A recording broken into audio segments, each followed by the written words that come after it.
BJP ने पवन इससे ये भी साफ कर दिया है कि जो अभी भी जो पार्टी की राजनीति की रीढ़ है वो संगठन ही है।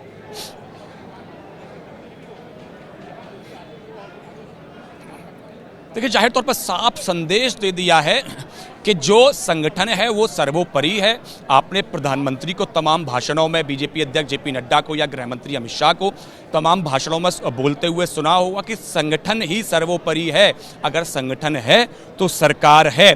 मैं आपको एक वाकया बता दूं कि जब 2024 के लोकसभा चुनाव होने वाले थे तो ऐसे में तकरीबन 160 के आसपास ऐसी लोकसभाएं थी कि जहां 2019 में पार्टी जीती थी या बहुत कम मतलब हारी थी या बहुत कम मार्जिन से जीती थी, तो इनकी जिम्मेदारी एक एक केंद्रीय मंत्री को 3-3, 4-4 लोकसभाओं की दी गई थी।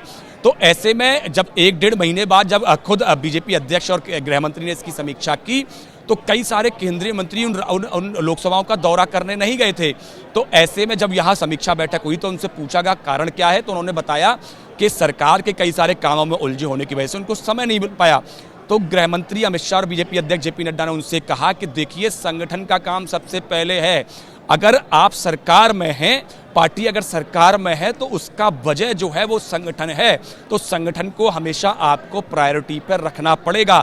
और यही कारण है कि जिस तरह से ऐसे जब फैसले होते हैं तो आपको ये नज़र आता है कि पार्टी के लिए संगठन सर्वोपरि है।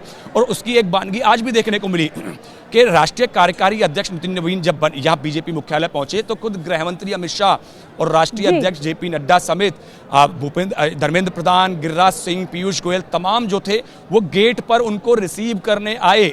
क्योंकि भले ही वो उनका जो है उम्र में उनसे छोटे हों नितिन नवीन, लेकिन अब प्रोटोकॉल के हिसाब से वो राष्ट्रीय कार्यकारी अध्यक्ष हैं, तो उनको यहाँ रिसीव करने आए। और आपने तस्वीरों में देखा कि जब अंदर भी गए, पदभार ग्रहण किया, तो खुद गृह मंत्री अमित शाह, बीजेपी अध्यक्ष जेपी नड्डा ने उनको पदभार ग्रहण कराया।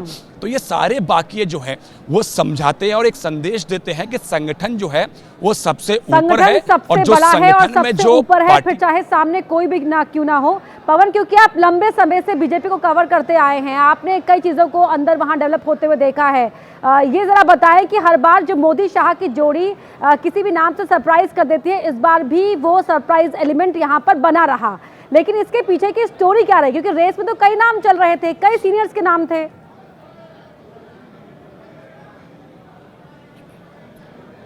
देखिए, सबसे पहले तो मैं आपको बताऊं, सरप्राइज तो अपने आप में एक छोटा ही शब्द होगा जो कल फैसला पार्लियामेंट्री बोर्ड ने लिया। क्योंकि सरप्राइज तो ऐसा होता कि जो तमाम नाम चल रहे थे उनमें से अगर कोई एक नाम ऐसा आ जाता, उसको अगर घोषणा होती तो सरप्राइज होता। ये जो हुआ वो तो मतलब इस सरप्राइज शब्द तो छोटा है उसके लिए कहने के लिए, क्योंकि कोई उम्मीद ही नहीं कर रहा था कि नितिन नवीन सिर्फ 45 साल की उम्र के एक युवा नेता को पार्टी इतनी बड़ी जिम्मेदारी जो है वो सौंप देगी। लेकिन अगर इसके पीछे की अगर आप स्टोरी जाने तो लगातार जो है जब से नितिन नवीन जो है वो उनके पिताजी जो थे संघ के बड़े करीबी थे और उनकी पिताजी की मृत्यु के बाद में उन्होंने अपने जो है वहीं से चुनाव लड़ना शुरू किया और वहाँ से पहली बार विधायक भी बने। तो ऐसे में संघ के तमाम नेताओं के संपर्क में भी नितिन नवीन आए और वहाँ से लगातार जो है धीरे धीरे 2006 में बने, 2010 में बने, 2015 में भी बने। जब बिहार में बीजेपी जो आरजेडी और जेडीयू का गठबंधन था, उसके बाद में जब बीजेपी हार गई थी तो उसके बाद में भी जो है वो वहाँ विधायक जीते। उसके बाद में 2020 में जब फिर से सरकार बनी तो वहाँ मंत्री बने और 2025 में फिर से सरकार बनी तो वहाँ फिर से एक बार उनको मंत्री बनाया गया। तो ऐसे में संगठन और सरकार का उनका ठीक ठाक अनुभव था। उसके साथ साथ जिस तरह से उन्होंने जिम्मेदारी उनको छत्तीसगढ़ की दी गई तो उससे खासा प्रभावित जब वो गृह मंत्री अमित शाह और प्रधानमंत्री को जब वो लगातार ग्राउंड की रिपोर्ट समझाते थे, ग्राउंड को लेकर लगातार फीडबैक देते थे, तो खासा प्रभावित नेतृत्व तो उनको लेकर था। तो ऐसे में जब नाम चुनने का समय आया तो संघ और बीजेपी में एक सहमति बनी कि जो नेतृत्व होगा इस बार पार्टी को युवा नेतृत्व दिया जाएगा और संभवतः कोशिश हो कि 50 से नीचे की उम्र का एक नेतृत्व पार्टी सौंपे। तो ऐसे में कुछ जो एक बेसिक जो एक दिशा निर्देश एक तैयार वर्बली तय किए गए कि 50 से नीचे का नेतृत्व होगा तो बड़ा अच्छा एक संदेश जो है देश भर के युवाओं में जाएगा।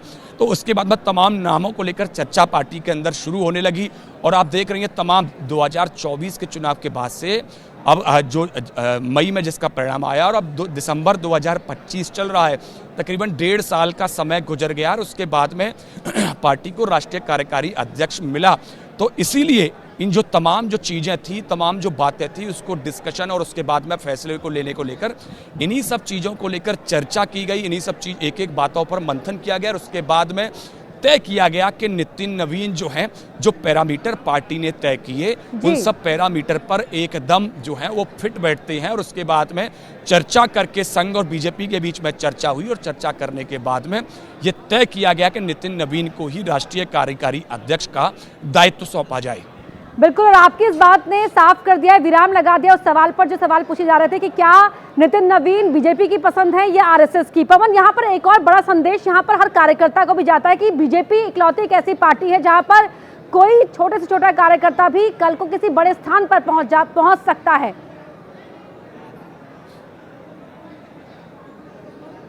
देखिए, जाहिर तौर पे आप लगातार जो फैसले देखें बीजेपी के अंदर के, तो वो कोई भी कार्यकर्ता को जो है पार्टी इतनी बड़ी जिम्मेदारी दे सकती है।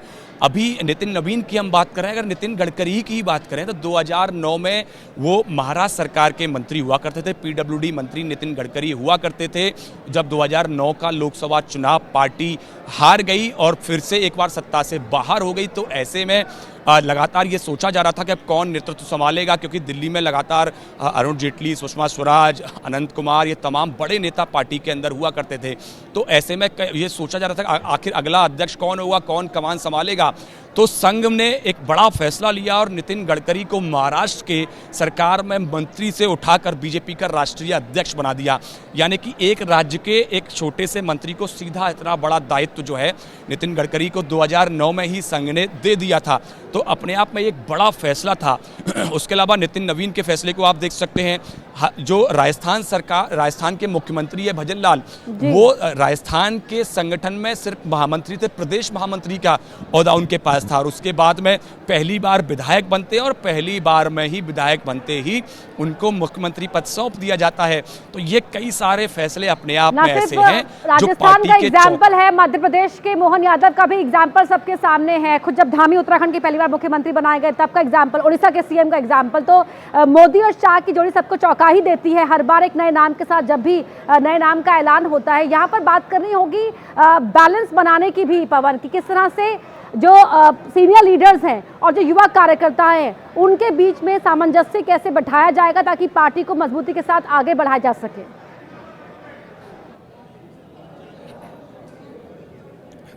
देखिए, उसी बात का मैं जिक्र कर रहा था कि अब राष्ट्रीय कार्यकारी अध्यक्ष नितिन नवीन बन गए हैं, उनको अपनी नई टीम बनानी है और नई टीम में जो होगा वो सामंजस्य होगा सीनियर और युवा लीडर्स के बीच में। उसमें कुछ सीनियर नेताओं को भी शामिल किया जाएगा और युवा नेताओं को भी उनकी टीम में शामिल किया जाएगा, जिससे युवा और सीनियर जो अनुभवी नेता हैं कि किस तरह अपने कार्यकाल में वो इन चुनौतियों से पार पाते हैं। पवन,